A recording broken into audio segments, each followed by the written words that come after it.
Hello everyone, it's Sagrannus back again with Kingdom New Lands, continuing basically where we left off, which if I remember rightly was a complete bloody disaster. But, you know, let's not let that get us down. So, as you might recall, a week ago we left off with a little bit of a cock-up when it came to the defences of our beloved city. We got pretty badly munted, if I'm honest. Now, I was thinking, how am I going to actually present or work out how long this video goes for? I mean, that's quite tricky if I'm completely honest, because, well, do I do it by days? Do I just go set a timer somewhere, which is what I could do. I used to do that a lot for some of my other videos. I'd time them. Instead, I've decided to have a piping hot coffee, and when that runs out, this video is over. So we're at day 12 now, and we're in desperate need of more builders and things, if I remember rightly. Now, instead of just waffling about absolute crap today, I'm actually going to talk about some relevant things as well. Those being video games. So, there are some upcoming releases I'd like to sort of mention. There's also a bit of controversy, which ties in well to a rant I had about a year ago about hype, mainly targeted at Fallout 4, if I'm completely honest. But No Man's Sky has been released on PS4 and PC, as you are well aware, and that it's been something of a controversy. The feeling generally being that it's been quite heavily overhyped, and that it is not anything like what was promised. Now, I am by no means the best person to comment on this, so I haven't actually had the opportunity to play the game yet. I've just had the opportunity to look at a variety of receptions, and partially due to my own biases and partially due to who I watch, and look at, which commentators I pay most heed to.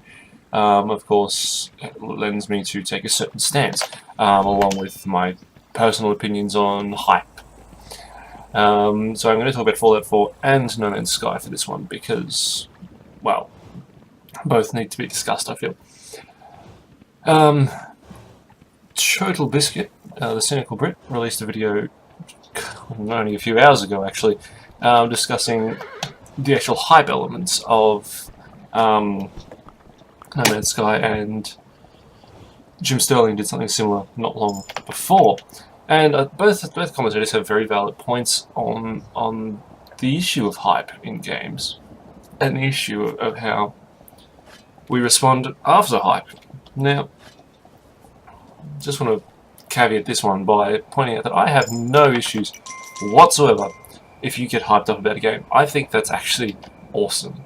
I think it's great that there are people who continually get that excited about games, and who can really get into the spirit of, you know, playing the game, and supporting the game before, during, and after its release. However,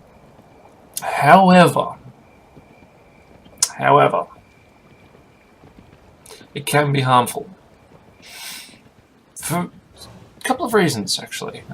There's not just a single, you know, oh, it's bad to hype because you'll always be disappointed, because you won't.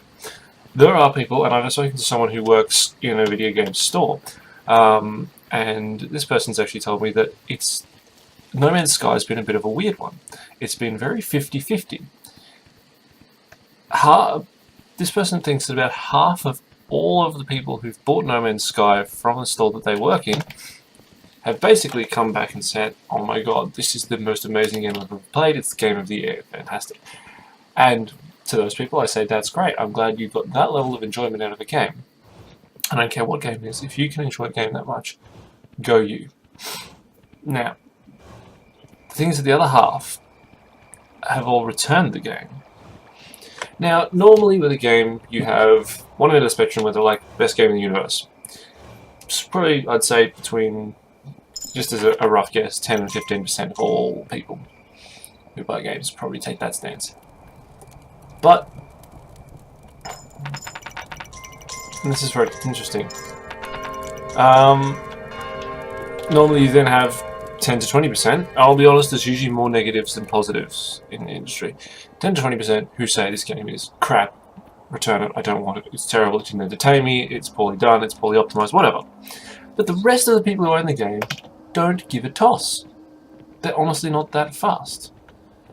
And that's why No Man's Sky is interesting, because, by all accounts, these normal sort of delineations are very different. Very, very different. We're talking about a situation where you really have got a very polarizing situation. And I think that's in no small part thanks to the hype. And I'll sort of bring in my own experiences with Fallout 4 and another game in a minute. But you do have this issue that because of the huge amount of hype, this game, much like some other games like Star Citizen, has had so much hype pumped into it that you'd swear Peter Molyneux is involved. And so you've got this audience expecting the world. And as Total Biscuit pointed out, really, if you stopped and think about it, the things that were being promised by No Man's Sky were just ridiculous. I mean, there was no way a small developer in Britain could have ever achieved that. I mean, as he pointed out, very few survival games have ever been released. It's a genre that really struggles because so much is expected, more probably than any other medium, any other genre. And that's a fair assessment on his part, I think. We do expect a lot of the survival genre because we want to be able to build, we want to be able to interact with other players, we want to interact with the world in a meaningful way, we want to explore in a meaningful way. And so there are a variety of ways to get around it. You could create a game like Don't Starve, which is quite heavily guided, despite being procedurally generated, very plot-centric. Or you can go down the path of Rust, or you can go down the path of No Man's Sky. And No Man's Sky's problem is that maybe it's too big. Now, everyone who watches my channel knows that I think that The Witcher 3 is literally the greatest game of all time. And the reason for that was, yes, it's big. Very big game, actually. But it's because it's packed with content. And I'll compare it to Fallout 4 in a second, because you can pack a game with content that's meaningless, that's just padding, drivel, very much like what MMOs do, and what we ended up with both Dragon Age Inquisition and Fallout 4. Fallout 4 is a huge world, full of stuff that honestly I don't care about. And it comes down to my same issue with the whole thing with Bethesda and BioWare bragging about how they've got the most in-game lore of any games. They keep swapping who's got the most. Now, I am a writer, and I love reading, but the majority of the time, I do not read nearly any of the in-game stuff in those games, because I'm not there to read. If I want to read a book, I will actually go and read a book. If I want to know all sorts of interesting facts about the game world, I'll actually choose a medium in which I'm more comfortable reading in. For example, I might go and look at the wikis. The wiki page is actually better optimized, at least for my eyes, to read. It's hard, I find it difficult often reading text in games because my eyesight's not that good, and often the way that the refresh rate's set and the colors are, it's not super enjoyable for me. That's really bad. We're going to have some problems over there. And so, yeah, you can pack it with all that content. But Witcher 3 nailed it because they created a world which was packed with content that was meaningful and you wanted to be involved in. And they packed it with content that kept you exploring. And they made a world that you really did want to explore. And that's so crucial to the difference between that and, say, No Man's Sky. Because No Man's Sky is procedurally generated.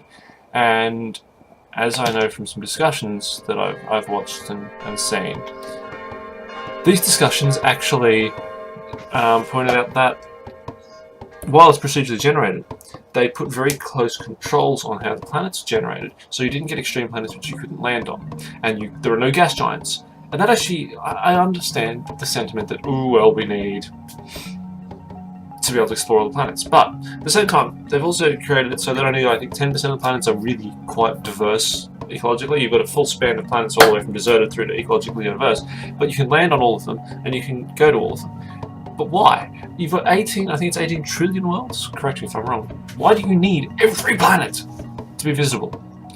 Who's going to do that? Who cares? Have some gas giants that you can't visit, that you can just sort of shoot around, or planets you can't land on that look stunning. I think that would actually make the game more interesting from everything I've heard, because the question that I believe gets asked a bit is, what do you actually do in No Man's Sky? And what I gather is you gather resources, upgrade your gear, take part in some pretty subpar combat, from what I've heard. And that's about it. Like, there's not much more to it from everything that I've heard. And so that's where we run into the issue of hype. People, of course, and this is partially, I believe, because there wasn't that much time spent actually defining what the game was going to have. There was a lot of sort of mystery and things around the information being given to the public about the game. And so people's imaginations run wild. Oh, I'll be able to do this, I'll be able to do this, I'll be able to build a space station, or I'll be able to go on adventures, and of course, I'll be able to meet other players, which is apparently not possible, though it's never been clearly stated that won't happen. And that's a problem, because once you let people's imaginations run wild, they come to have certain expectations. Much like Watch Dogs. Though Watch Dogs was actually more of an issue of promising too many things, rather than not. See, No Man's Sky didn't promise much. It left huge question marks hanging in the air and huge ideas of potential. Watch Dogs, however, said you could do all of these things, and then you really couldn't, or you could do them to such a subpar level that it was really frustrating. Fallout 4 was another one. They made it all sound like it was going to be super exciting and crafting was going to be incredible, and of course it's a Fallout game, huge amount of hype. Bethesda openly said that they were pushing the hype train on this one. They wanted the game to do well, because every company, and you can't blame them for that, every company wants their game to do well. But that's fine. But when it gets to the point where you're basically saying, buy the game because we're excited about it, and buy it on the premise of all these things we've told you it's got, but not necessarily shown you, or have shown you such little tidbits. I haven't played Far Harbor yet, but I believe it actually helps save the game, though it still suffers from a lot of the creation things. But we're now going to move on to some positive discussions of hype, because there are a few things which I'm excited about. And that's actually surprising, because my general sentiment is you don't pre-order games, you don't get excited about games. But there are some exceptions. The first of which is, for those of you who watch my channel regularly and listen to me talk, won't surprise you at all. I've been watching some of the press releases and media releases for Civilization 6, which is coming out in just over 2 months, 21st October, I believe. I'm very excited about that, because it looks like what I wanted Civ 5 to be. And this is a common case with games, that often the sequel or the remake is actually what the original was intended to be. You've got Assassin's Creed Brotherhood, which should have really been what Assassin's Creed was. Okay, that wall didn't last.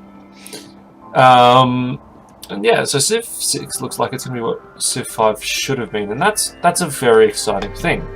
So I'm looking forward to that, and of course Sean Bean's voice doesn't make it any less easy to resist the temptations of the game.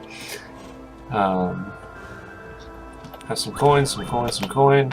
Oi, hey buddy, get the coin. Do as your queen commands.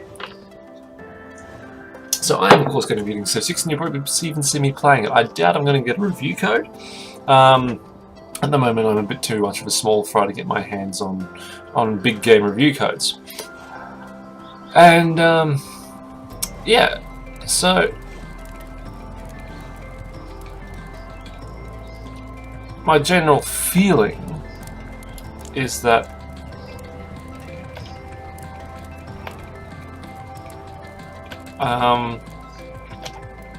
Civ 6 looks very promising. I can't believe I just had a complete mind blank there, I'm sorry for that. Civ 6 looks to be very exciting. It looks to be a game that I'm going to greatly enjoy, and that a lot of people will greatly enjoy, and that it's going to be consistent with Firaxis delivering a product that really advances upon what they did before. We all know that Beyond Earth was a little bit of not that, which is a bit upsetting, because it could have been something great, but really it was a Civ 5 mod. But XCOM 2, for example, was such a great sequel to XCOM 1, which was a very, very good game in itself. So we're going to see how all of that goes. I need more money, guys. I need to rebuild my walls. Anyone got money for me?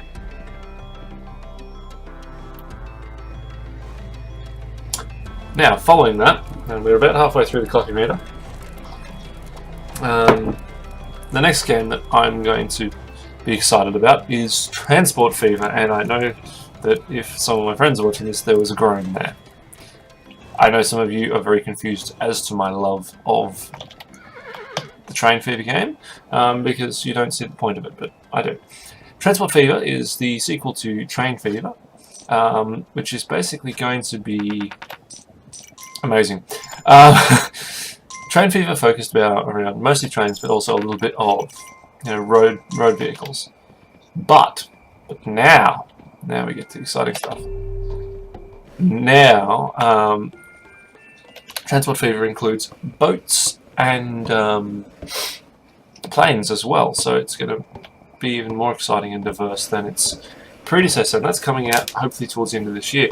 And I will do my best to get my hands on the code. I don't actually have any contacts with the PR company who works with the German makers of Train Fever, but I really hope I can get in touch with them and get hold of a copy of that early. I'd love to cover that for you and look at that and discuss how amazing it is. I really hope it does turn out well. Train Fever, I won't lie, has a lot of bugs, and it's really for a hardcore enthusiast of the genre, which is, of course, simulation. And ultimately, if you want a fun train simulation, you should be getting Sid Meier's Roller Roads, thank you for access, rather than Train Fever. But Train Fever is very detailed, beautiful modelling, beautifully randomly generated worlds, very, very exciting game. Oh, shit sticks. Once again, wall not finished. Thanks, guys. Oh, you got lots of money. Gonna run away. That all went to shit far too quickly. We really need to get that catapult working properly. Damn it. It's frustrating. So, that's coming up. And I just received word from Stride PR, who work with a lot of the Australian developers, as you would know from the amount of Australian games I review on my blog, Sagrannus Gaming. Hand of Fate by the Brisbane-based developer Divine Development. Hand of Fate 2 is coming at the start of next year, and I haven't seen a whole lot about it, but I'm definitely quite excited about that too, because Hand of Fate was just such an incredible game. A very well realised concept that caught my eye quite early on, and yeah, I think deserved every bit of praise it got. Obviously, once again, not a polished gem by any means. It had a very good concept and some great voice acting animation, but also suffered from the fact that a limited budget for a small studio meant that while you can go for an Arkham-style combat system, it's not always easy to realise. So we'll see what the sequel does, because obviously the initial game did well enough to warrant a sequel, which is very exciting, especially in the Australian games industry where they don't have a whole lot of help going on. Not a whole lot of investment happens, unfortunately, in the Australian game industry. One day I'll have a rant about that, but not this day. And so, well, that's coming as well. So there are a few games that I'm actually excited about, which is a nice sensation for me, because for a long time, the last game I was excited about was Just Cause 3. And that was actually really good. I got that as a gift. I didn't actually have to pay for that, which made it even better. And thank you to the person who got that for me. But before that, the last game I was excited for was probably Witcher 3. And once you've been excited for Witcher 3, there are very few things in the world that you can really be excited for, because that was possibly the one time that there was really a case of huge amounts of hype that were deserved. And we are once again out of builders. We need more builders. We need to construct more pylons.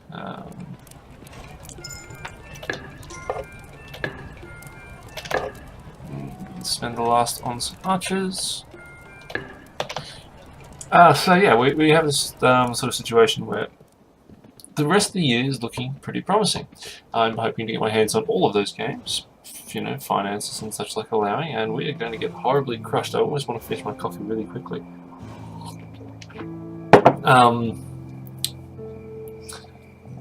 And it's just a situation where really we're looking at some really promising stuff coming in the next 6 to 8 months. Civ 6 will probably be the first out of the gates, and then after that Transport Fever, which will inevitably take up a lot of my time. But expect coverage of some description of all of those games, if not, a huge video, at least a review of some description. And let's hope this gentleman decides to finish that wall for me. Please, thank you. good. Thank you. I'm going to get some more archers in as well. We're actually going to sneak back. I'm going to not look at that mess that's going to occur over there. We're actually going to sneak on back. And start the boat if I can. As much as possible. It's not far away here. So, Kingdom New Lands is of course still going well. We're just below the halfway mark on Coffee, and I've run out of things to really blather on about. But that's fine. I can't talk forever anyway. So, we're up to day 14? Still 17. I've been talking that long. We're up to day 17. And, well, we haven't failed miserably yet, though I don't know why I've got such a large archer. Jesus, guys, how much hunting have you been doing? That was interesting. I wasn't expecting that at all. I might actually buy another set of scythes. Check our defences, of course. Give our friend a little bit of cash. Help him out. Okay. Did the wall fall again? If yes, why? And can we go bigger? The wall did not fall. Brilliant! Fantastic. Well done. That makes me happy. That makes me a happy, happy man.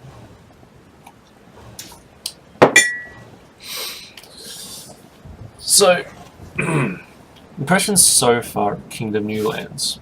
As I mentioned when I started the first video last week, very much the case of, and in fact it's just like I was saying about Civ 6, everything the original game should have been realised. And that's great. That makes me very excited, and hopefully this particular developer will bring us some more new content. I see that they're doing something with that wall. That may have something to do with the fact that I upgraded the main base. So that's good. Now can I actually upgrade anything here yet? No. That's fine. You have many gold. How do you have so many gold? You. My hunters are making a fortune. They're making bank money. Running low on coffee. You know what that means. I think a coffee timer is a brilliant idea. Best idea I've ever actually had. Very, very proud of it.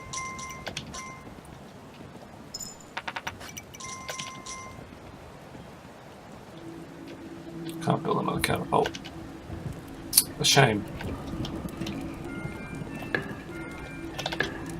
So I believe we may have a red moon tonight. Not so keen on that.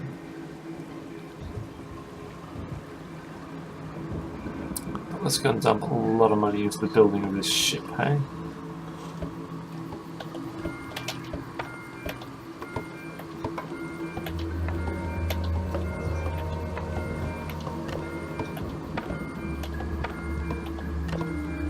There we go.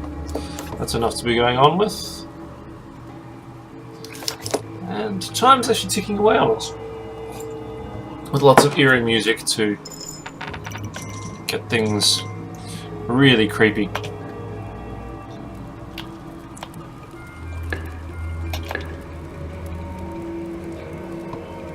How are things looking? Yes, we have a red moon tonight. That's not a happy Nick. Not a happy Sagrannus at all.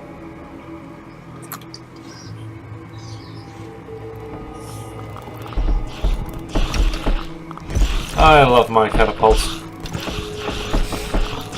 Fire at will. Oh, a beautiful shot. Magnificent. That was actually so beautiful. Except that we now have airborne enemies coming through as well, so we're going to have to start really working on things because that becomes a huge problem for us. Airborne enemies are not a fun thing to have to deal with. Now, I believe I just heard an archer get into something, which means I suspect that the walls on the main base have changed. We got up to day 18. No, nothing's changed over here. So first things first, I'm going to go and collect some more people from the village outside the city. If you can call this barren wasteland of place a city. And we're going to go out there.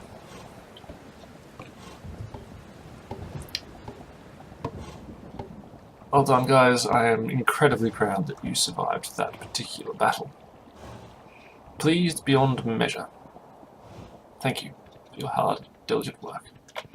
Someone cut down that tree. I don't like it. Get these peeps on side.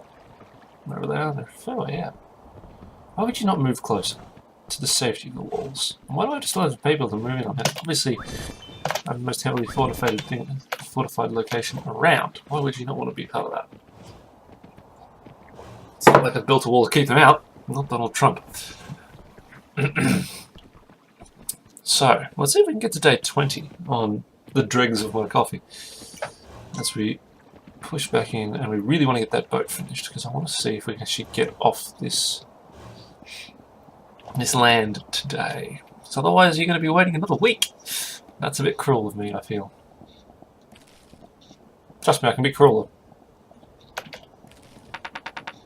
Nicely done, gentlemen. Lots of money, thank you.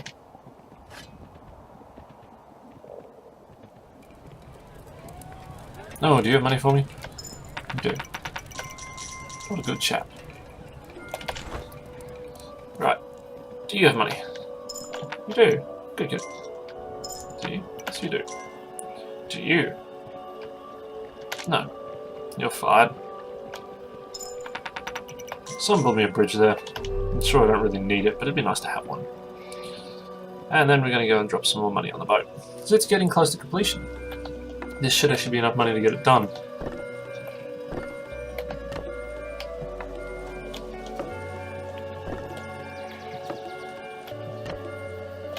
Not quite. But we're definitely getting there. We're getting very close. I reckon I make another good catch from the farmers. And we will be actually rolling in the money. And having a boat, which means we can get the hell out of here. Which means it will be the most successful game of Kingdom I've ever played. That's not really saying that much though, because we've all seen how I play Kingdom. In fact, we've seen how I play most things. Other things that I should update you on, I'll be playing a lot of the latest update of RimWorld. Pleased to say that that game is still coming along magnificently, and I'm not regretting any of the praise I've heaped on it, either in videos or in alpha pre-release reviews. It's just great. I like being right about things, let's be honest. Who doesn't? So I've been right about that. Very, very good game. Solid stuff. Lots of new concepts, because basically what the new update brought out was sexuality and appearance. That may sound oddly shallow, but it's actually very, very interesting to have that involved in the dynamic of RimWorld, because RimWorld's always been about survival, so you've got to deal with the mental state of people. And we had husbandry in the last game, last alpha, which was for the animals, animal husbandry, so you could breed animals and tame animals and farm with your animals. The new update brought sexuality. This isn't actually greatly new news. It's old news, really, but I haven't talked about it yet. And so you have characters who can be homosexual, characters who can dislike a particular gender, people who are attractive and therefore gain positive interaction bonuses with other people, people who are unattractive. All of these things, which factor in quite strongly, because as you can imagine, in, say, the scenario where your people get trapped inside the base for an extended period of time, they are then forced to interact with people who are either horrible to deal with or great to deal with, which alters the entire sort of environment of the game in that regard. Trapped in the space with someone who you cannot stand is actually a very, very good scenario, and actually creates a very interesting sort of dynamic within the challenges of the game. Not that that game needs any more challenges, but it's great. And that game is coming along so very, very well. I'm very pleased that I've had the opportunity to discuss it. I've loved playing it. And so, yeah, that's the ship done. Good, good.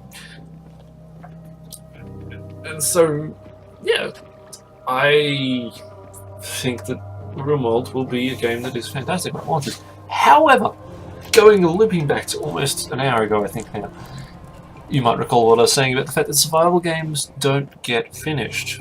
RimWorld's been around for quite a while now, and it's not done. It's a tiny studio. It's hardly any. I think it's one person or maybe two people involved.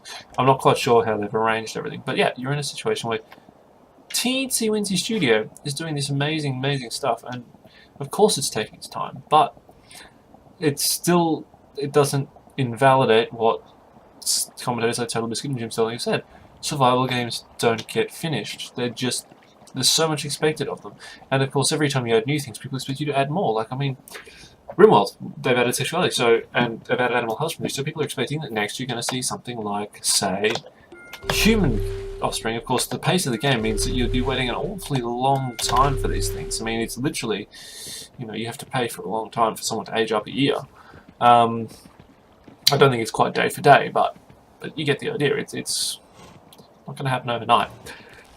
So it's going to be one of those games we keep watching, and I really do hope it does make it out of alpha. I really hope it does make it to a full launch, because I don't want RimWorld to be one of those games that was looked at and we all went, oh, it's got great potential, but it never got finished. What we really want is that game to get done and to prove that survival games can and will be able to be finished and launch in a successful way, because, and once again, I'm quoting Total Biscuit, I do it quite a lot, really the only game in the survival genre that's launched in a complete way is Don't Starve, and that took a while, and it was a very good game, don't get me wrong, but by the same token, it took a sweet while, and it's definitely not everyone's cup of tea when it comes to ta-da! I have a boat. Definitely not everyone's cup of tea when it comes to a survival game. It definitely doesn't do a lot of the things people want. It's from a very particular perspective. It's in an isometric perspective. And so, yeah, you've just got this situation where the one survival game that comes out is probably not the survival game for everyone. And once again, there's nothing wrong with the fact that it's got a particular niche that it sits in. There's absolutely nothing wrong with that at all. But it would be nice to see some more fully released survival games. It's a genre that's actually got so much potential, but no one's really mastered. No one's nailed down exactly what it can or will be. And I mean, in a way, that's fine, but, do we want the two completed games in the genre to stay as Don't Starve, which is now a bit old, and I'm not sure what the community's like anymore, and it was a very particular style of game that appealed to a very particular audience, and have the other game as a particularly polarizing game that really didn't live up to the potential it should have had. That doesn't sound like a good situation to me anyway. Let's upgrade this bad boy. I have a castle! Maha!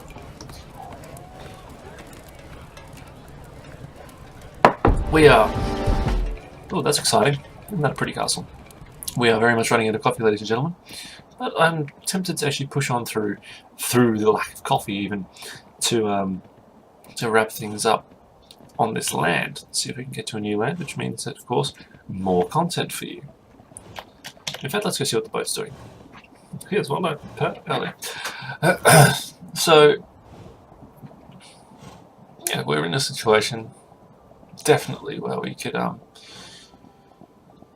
be better off having more survival games finished. And of course, the other thing is that other genres are now sort of... Why do I keep doing that? Other genres are now sort of niggling their way in. I mean, since New Vegas, the Fallout games have had a survival mode. I mean, it's not particularly in-depth, but it is, nonetheless, a survival mode. Can I build turrets on this? Oh no, I can put shields on them. For whatever the hell reason I want. Vanity? Maybe it makes the castle stronger? I don't know. Weird. The things they let you do these days. It's incredible. Where's my boat?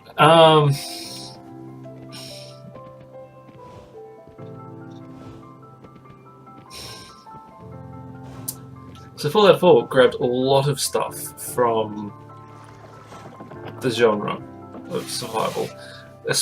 Because we went beyond just having survival. You had construction, you had gathering items, not just to craft weapons, but to build settlements. And I've played a bit of the Vault Tech expansion for Fallout 4, which is, let's take building to another level. Let's build a vault. It's terrible. It seems really great at first, but there's so many little things that just don't seem to be working. And I don't know whether it's just me, but for example, you'd think in a vault, power would just link into the floor and run through the building, but that doesn't seem to be the case. And that annoys me a lot. I mean a lot. Just little things like that. And so, you know, it's a bit of a pain. So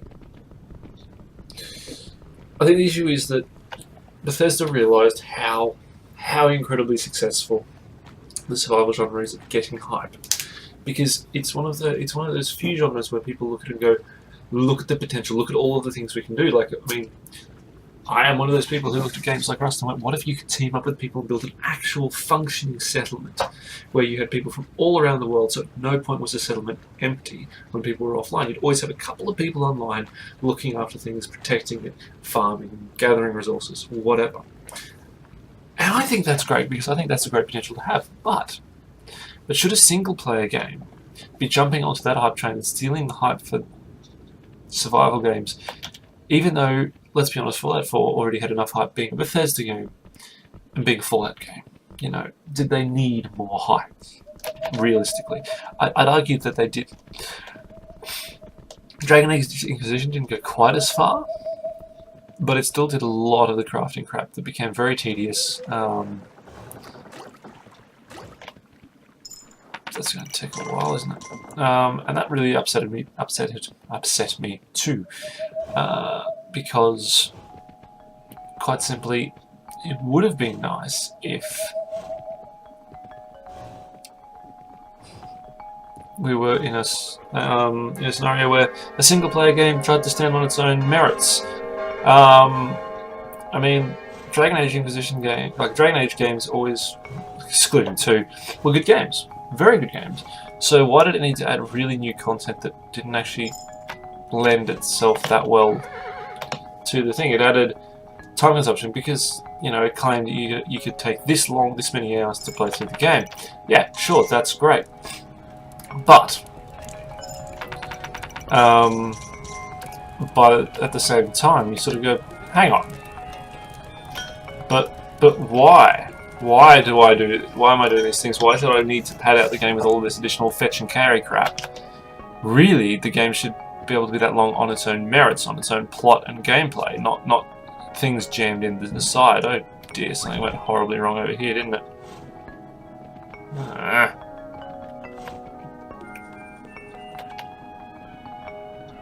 Get that new wall up for me, boys. And I think now, before anyone jumps onto the comment section and goes, but you said Witcher's really good and it's got crafting. Yes, it does. However, the crafting's a little bit different because of the way the narrative's constructed. In The Witcher, you are Geralt.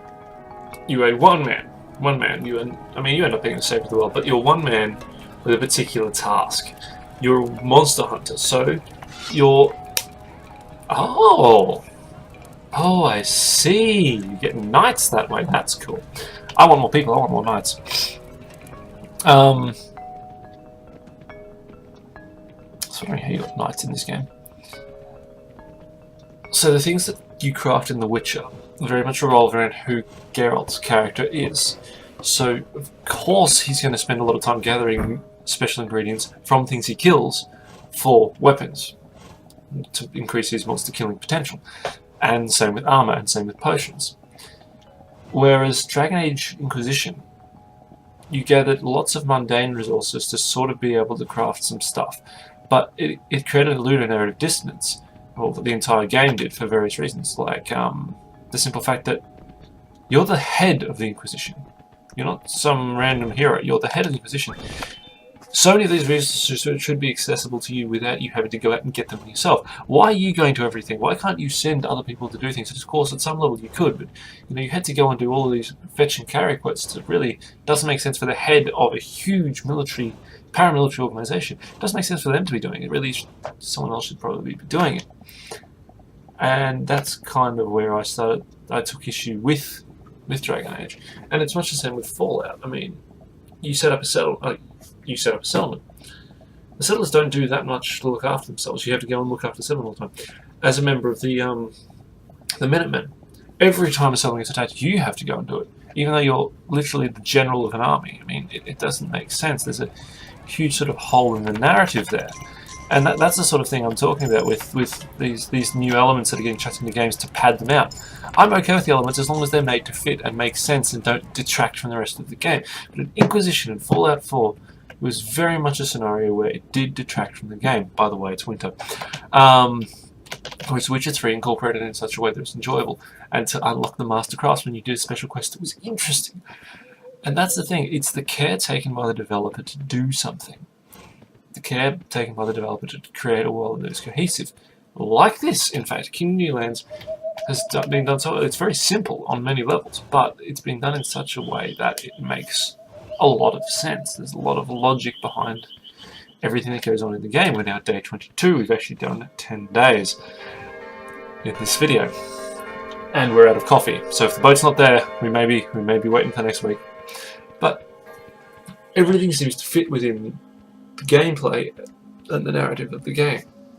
Very little is actually explained, but at the same time it's all quite self-explanatory, and that's something I really appreciate and I like to see, because at no point doing, I think, as far as I know, I mean, you might have seen me do it, really for me at no point have I gone, well, hang on a second, none of this makes any damn sense whatsoever, why am I doing this?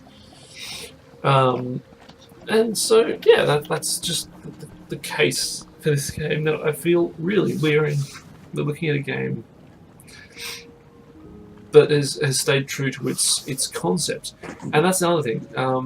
Indie games, in my mind, are split 50-50 on that. A good chunk of them limit themselves to their concept, limit themselves to doing what they intend to do. The other half try to add too much. Okay, I can put lots of money on this, so I'm assuming this is the end of the level. Woo! We have finished the first land. That's 2 videos, about 2 hours. Finished the first land. I probably could have done it faster. 22 days. And we're sailing off. Okay. Ice. So we're going to a new land. Well done. So that's where we're actually going to leave the video.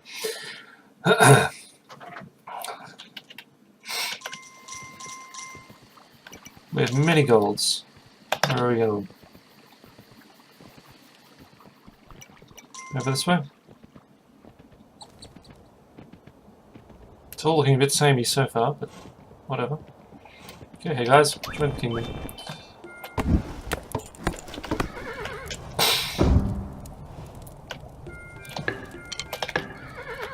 Oh, stop being a breath horse.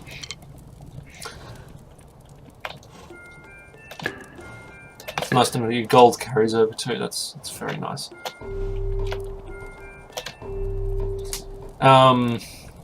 Yeah, so we're actually going to wrap up the video here at the start of the second land. And of course, all going well, we'll actually progress on further as we go. But I have a few little announcements to make as we wrap up everything here. And so here we go. Please read my blog. I do all my reviews on my blogs. The games that I get to review go onto the blog. I do not tend to do videos for them because at the moment I'm in a situation where I have to actually go somewhere else to upload my videos due to the constraints of where I am at present. But I review the games and write written reviews. Obviously, if I write them, they're written. I prepare written reviews of games for your enjoyment and for your information. Mostly they're indie games because that's what I get access to. If you don't like that sort of tough. So please look at that. I'm also going to put a link in the description below of my book, my 2 books that I've published in the last year and a half. Well, just over a year and a half, February of 2015 and February of 2016. Please, they're super cheap, less than a cup of coffee. Basically, that's how I fund my hobbies. So if you have, I think it's like less than $5 Australian for the second book and less than $2 Australian for the first book, and even less in the US and Europe and the UK, please, please, please buy my books. I promise I worked really hard on them and they're really good. Buy them, check them out. The links are in the description below. If you like the video, share it. I love to get more people watching my videos because, of course, the more videos people watch, the more access to new content I have, especially new games. And bigger games, and then I can cover those. And that's really exciting and sort of pushes my dream of doing all that as part of my livelihood forward. And finally, a few special thank yous. Thank you to my Australian audience, who is ridiculously loyal, small, but very, very loyal. And thank you to my audience in Europe. I have an audience in Europe who is a very special audience to me, who are currently wandering around all over Europe, and will be doing so for quite a while. And these videos are one of the ways that I say thank you to their support, because obviously it's not easy keeping it up with a small game reviewer in Australia when you're on the road in Europe. So thank you to those guys. Obviously thank you to the American audience. I know that you're out there. I've seen my stats. America watches more of my videos than anyone else. And thank you to my Scottish audience. I think there's only one of you that I know of. You rock, because I know you watch all my videos. I don't know why. I think you may just be very, very bored. But that wraps up our second video, Kingdom New Lands. We're just starting the second land, so the next video is going to be exciting to see what the game throws at it next. I'm suspecting it's going to up the difficulty quite significantly, because this game has never pulled any punches, and I'm not expecting it to start doing so now. But until then, thank you for watching, and I will talk to you next time. Thanks, guys.